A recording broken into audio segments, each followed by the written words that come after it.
Yo, guys, I was about to start editing and I realized that we are 15 people away from 500 subscribers. Like, yo, I'm so grateful and thankful for every single one of you that keeps on subscribing.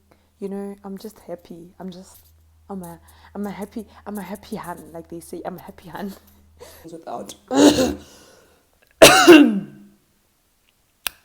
And eating so.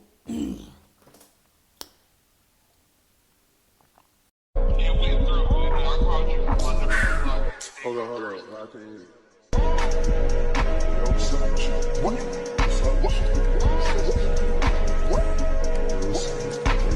Cardi, why you ignoring me? Answer my calls, Cardi.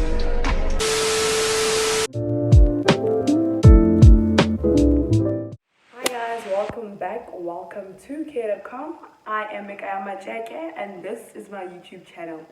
If you are a returning subscriber, welcome back. And if you're new here, you definitely want to hit the subscribe button to become official member of the gang.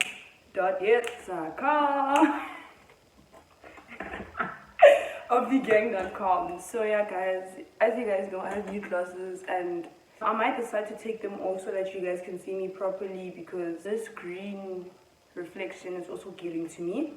But anyways guys, welcome back. As you can see from the title, today we're going to be doing a mini story time.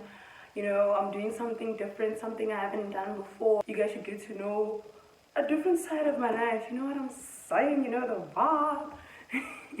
So yeah guys, let's not waste any time. Let's get straight into this video. As you guys can see from the title, the story time is named Not Even the Doctors Knew What's Wrong With Me. So yeah guys, I'm just gonna explain and elaborate what I mean by that. In 2019, I just started feeling very weird, like I couldn't breathe. It wasn't COVID guys, it was 2019. I just had this feeling, I was just like, no man, something is not right here. Even when I drink water, no matter what I do, it wouldn't go away. At first it wasn't bad, and then it just progressed and got worse and worse as the year went by. There were days where I was completely fine, and there were days where I was like, what is going on? At some point I even thought I had asthma. But the thing is, when I ran or did something, I didn't get tired. It's just that thing of any random time, just be like, and yeah, I don't know. I can't really explain it. Because I knew it wasn't a panic attack. It didn't feel like asthma. So I was just like, hey, what's going on? Like, what's going on? Who cooks? She makes a nice meal. And I remember that night we had pork.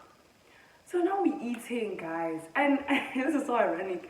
Because that day we were eating and I was like to everyone, imagine people that don't eat pork. Like, imagine how weird it is to not eat pork. Because, like, guys, pork is that nice. Pork slaps. The fact that the fat is only around the meat and not inside, like, that's top tier.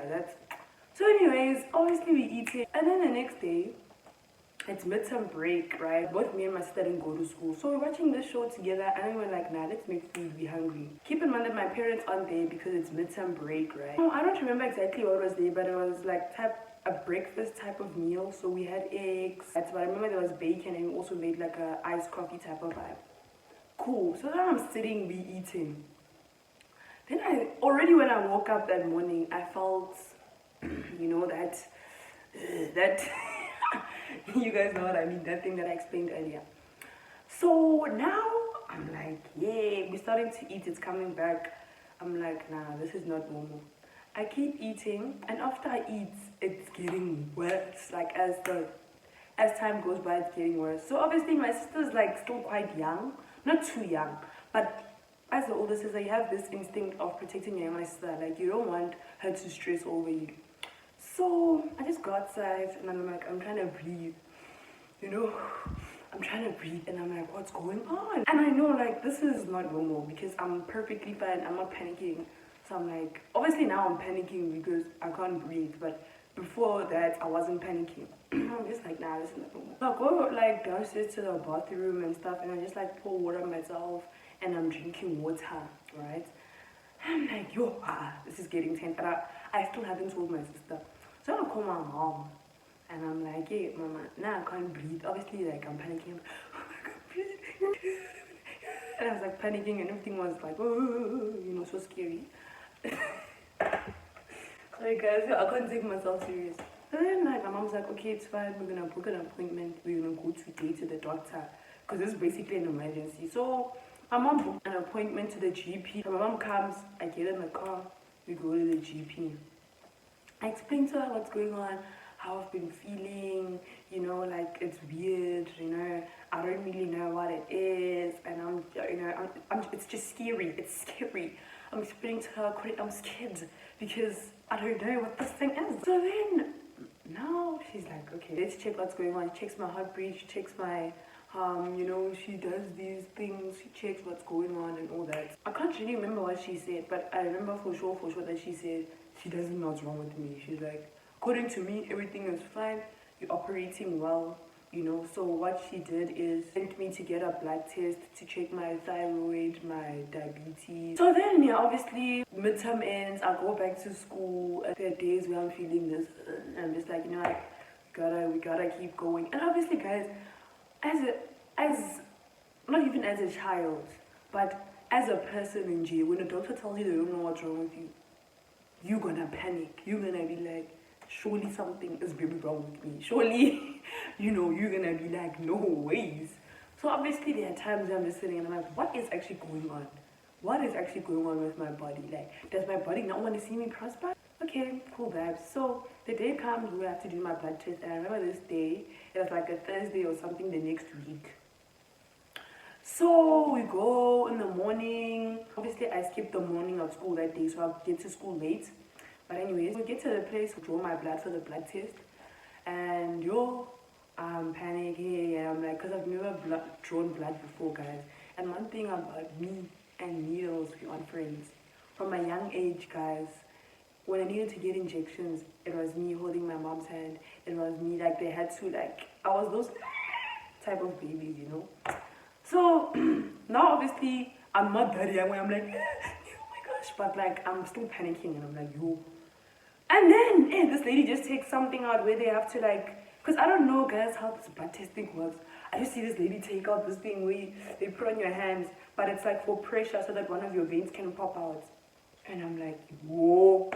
Then I see this big needle and I'm like, whoa, that's in me, no way. I start crying, you know, like, Mama, yo, yeah.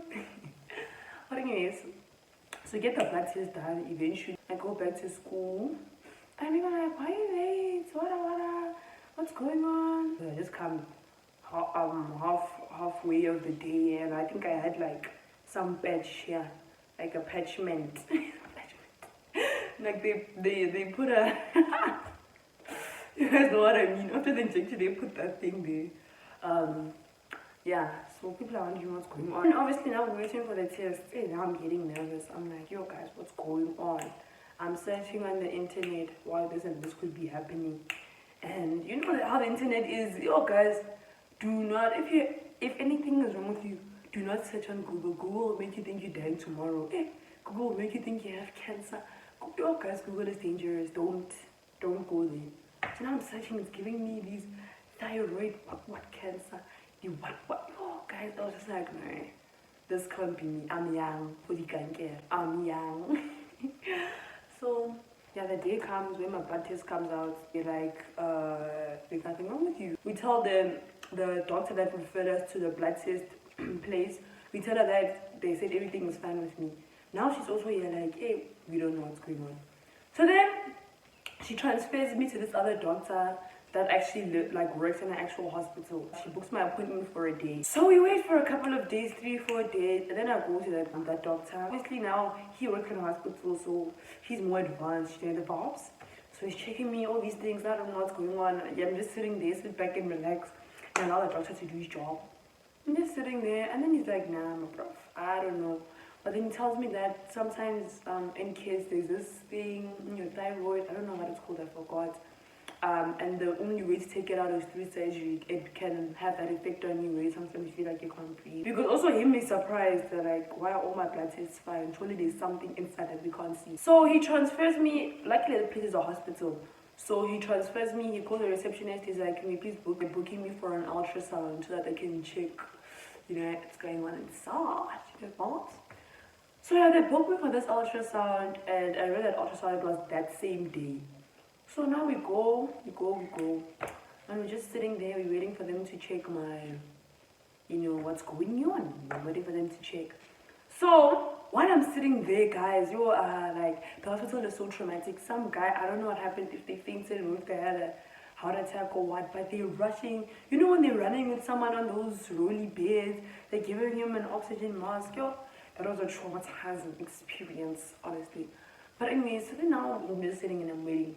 Then this lady comes, she checks, she puts that gel, the gel that they used to put on you.